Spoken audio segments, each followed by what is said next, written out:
Good morning, Navy Recruiting Command. Chief Totem here, live and direct from Navy Recruiting Command headquarters. Have the distinct pleasure of sitting down with the one, the only, Admiral James Waters. Sir, thank you so much for the opportunity to be able to sit down and talk to you today. Can you tell us a little bit about yourself, a little bit about your origin story, sir? Absolutely, Chief. Thanks for teeing this up. Hoo-yah. I really appreciate it. Yeah, so I'm originally from a small town in Connecticut. Now, I know Connecticut, for most people, is already small, but it was a small town northeast of Hartford in Connecticut. Grew up, didn't know anything about the Navy. And as it turns out, there's an actual Navy base in Connecticut. I didn't even know about it till I had to go do a physical for the Naval Academy. Attended the Naval Academy based on a friend of mine who had attended West Point, and I knew I didn't want to go into the Army. So I was already ready for Navy at that point. Naval Academy, 4 years, did a majored in systems engineering there.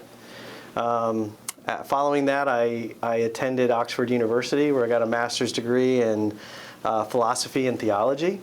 So my systems engineering to philosophy and theology, and then back to the Navy for nuclear power training, which was a bit of a wake-up call as I went back to the technical. Definitely. And then a career submariner, and commanded USS Virginia. Took that ship, which was the lead ship of the Virginia class, on the first deployment for the class, which was an amazing time to see that crew flourish in that environment. I've commanded a squadron of Virginia-class submarines, a group, did policy work before this, and now my life is Navy recruiting. Hoo-yah, hoo-yah. I love it. So, sir, just to kind of get a little bit more acquainted with you, can you tell us a little bit about some of your personal as well as some of your leadership philosophies? Yeah, so I'm a big believer in clearly communicating strategic intent. This is why we're doing what we're doing. Giving clear guidance, and then relying on the energy, enthusiasm, creativity of our sailors to really get the job done. Copy that. When I was in command of Virginia, I spent a lot of time talking through why we were doing what we were doing, where the ship was going, what the mission was, and then really releasing the crew to do what they do best, which is, operate and fight the ship. Copy. Hoo-yah. So, sir, achieving the rank of an admiral is no easy feat. Can you talk to us a little bit about some of the hardships that you had to endure to be successful in your career, sir? Yeah, so certainly challenges through, education. The Naval Academy is no simple feat to get through.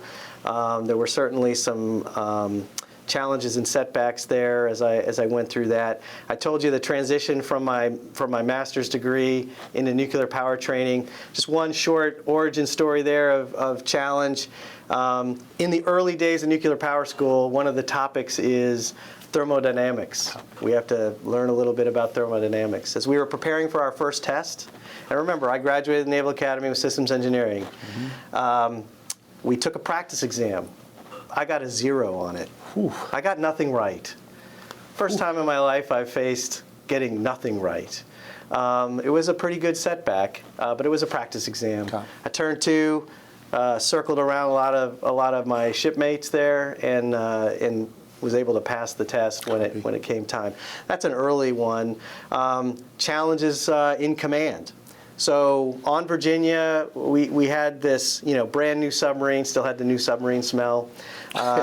Learning, growing, doing great things. We had our first tactical readiness evaluation. Big test. First one for the class, first one for the ship, and it was going well.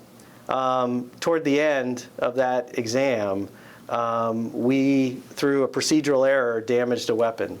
Not a severe damage, but we scratched a torpedo, which in submarine world is bad. So we failed that part of the exam. So the whole ship with this great crew came back with this failure. And it was the issue was all about turning that failure into an opportunity. It gave us the opportunity to do training, gave us the opportunity to bring in a lot of resources, and when it came time to evaluate us for deployment, the crew knocked it out of the park. Booyah. You overcame, sir. Overcame. Booyah. So, sir, just taking over the helm in Navy recruiting, what do you envision Navy recruiting to be in the next 6 months? In the next 6 months, Sir. making mission. Booyah. Now, and I know that sounds flippant, right? Because I said during the all hands call, we're tracking based on the first 6 months of the year, we're tracking to be about 6,500 off the 40,600 mission. Copy. Right?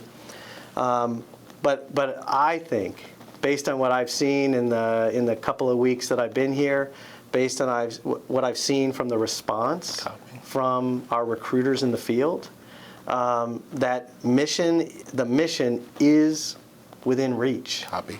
Right? So for the first time since March of 2020, Navy Recruiting Command hit the 25 gate for AC enlisted.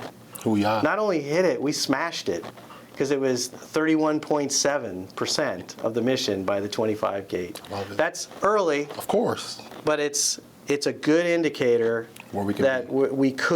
it's within reach. Copy. That's where I see us winning. Copy. I see winners winning. Booyah. And that is an infectious sentiment that generates the type of continued success that the organization has enjoyed in the past and will enjoy again. Booyah. Booyah. So, sir, I kind of wanted to do a deep dive in on that 70-30-60 initiative. Oh, sure.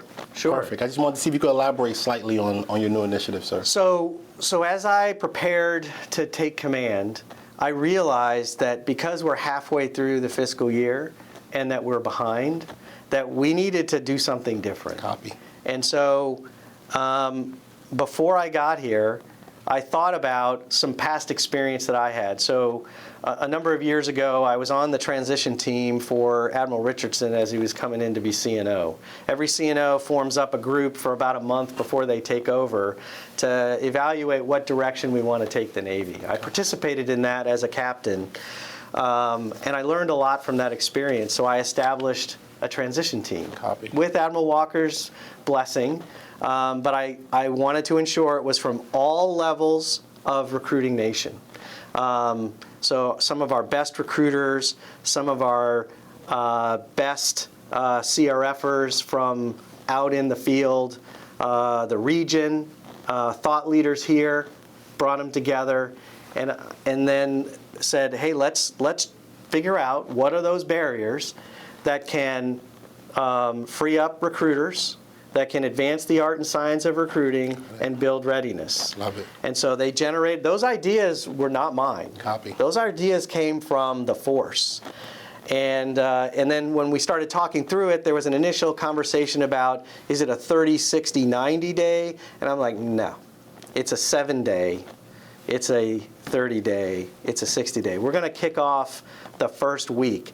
And trust me, I knew that coming in to a new organization, trying to do 20 different initiatives in that first week was going to be hard. And we actually missed the date on a couple of them, but they're all done. Copy. They're all in run that are on that list. Booyah. Booyah. So, sir, with that initiative in place, can you talk to us a little bit about some of your major priorities now at the helm of Navy recruiting, sir?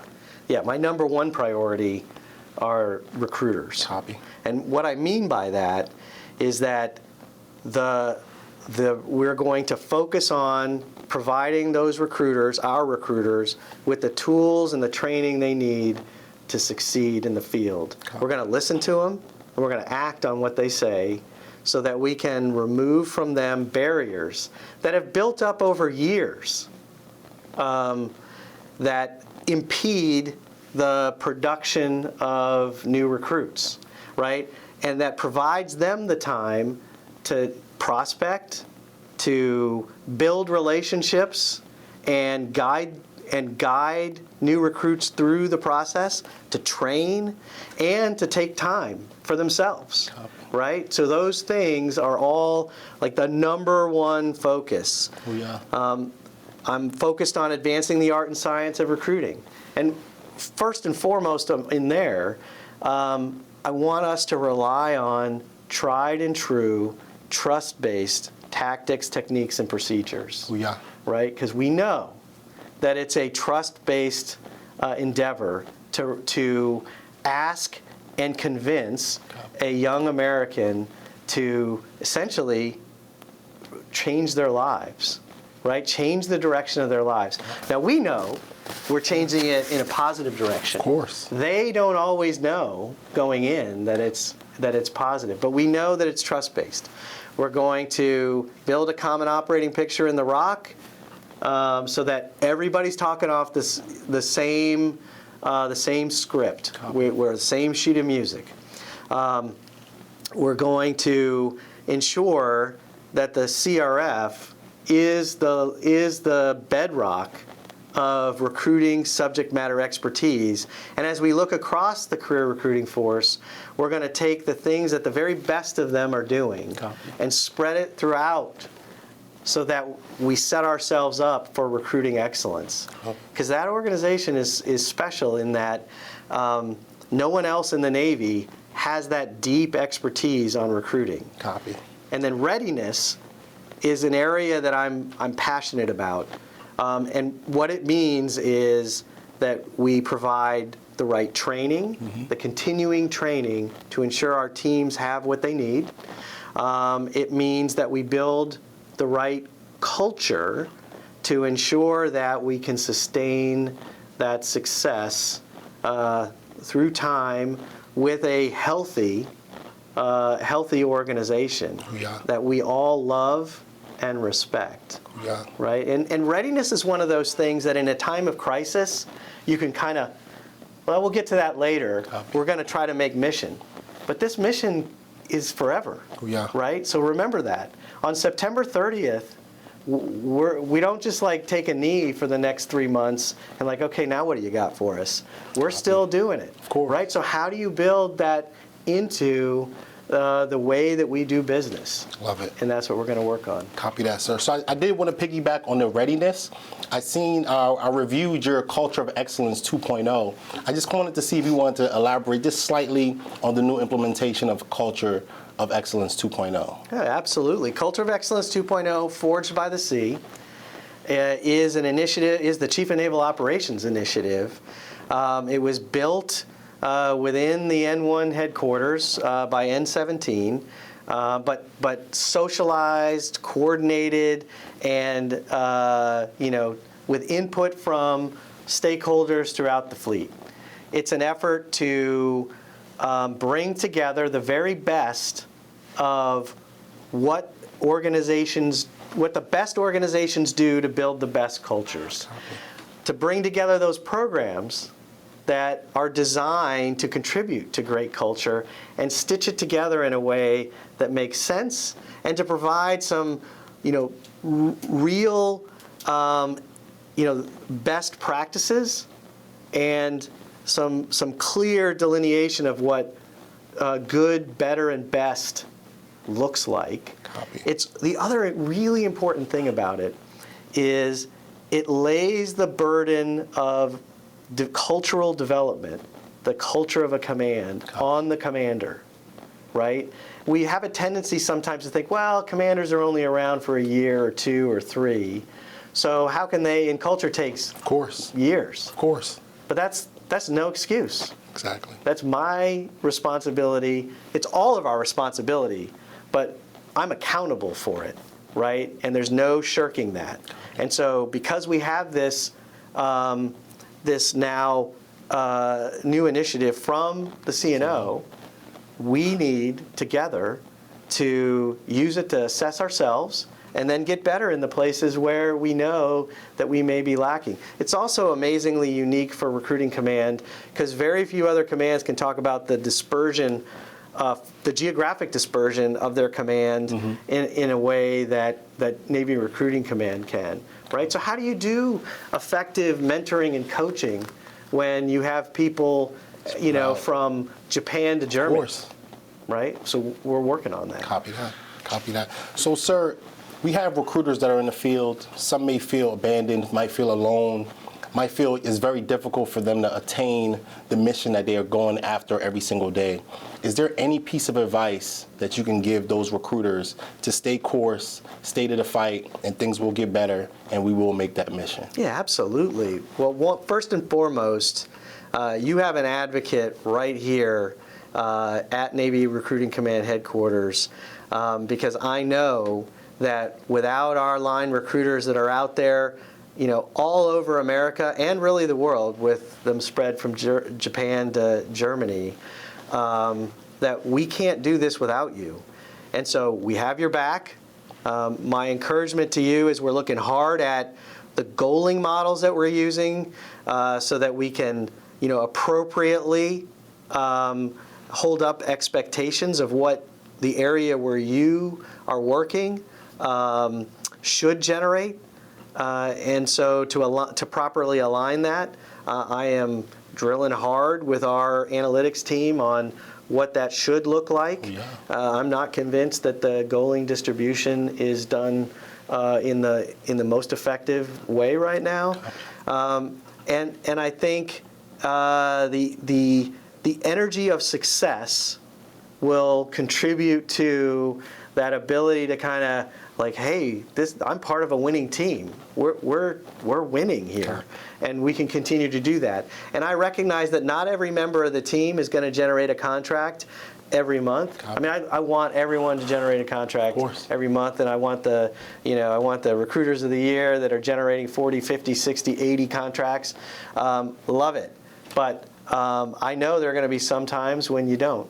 But my promise to you is that we're going to support you with the right training and the right mentoring, so that as we move through the year, you have an opportunity to get better. I believe that effective continuing training is caring and taking care of your people. We are. Sir, do you have any last remarks for episode 1 of Uncharted Waters with Admiral James Waters? Well, I'll tell you what, the episode is Uncharted Waters. I'm working hard to chart the course for Navy Recruiting Command, and I just am so excited to be part of this organization. Yeah. I cannot think of anywhere else that I would rather be serving our Navy right now. This is a problem. Recruiting, the recruiting challenge is a problem we're solving, and this is a great team to solve it with.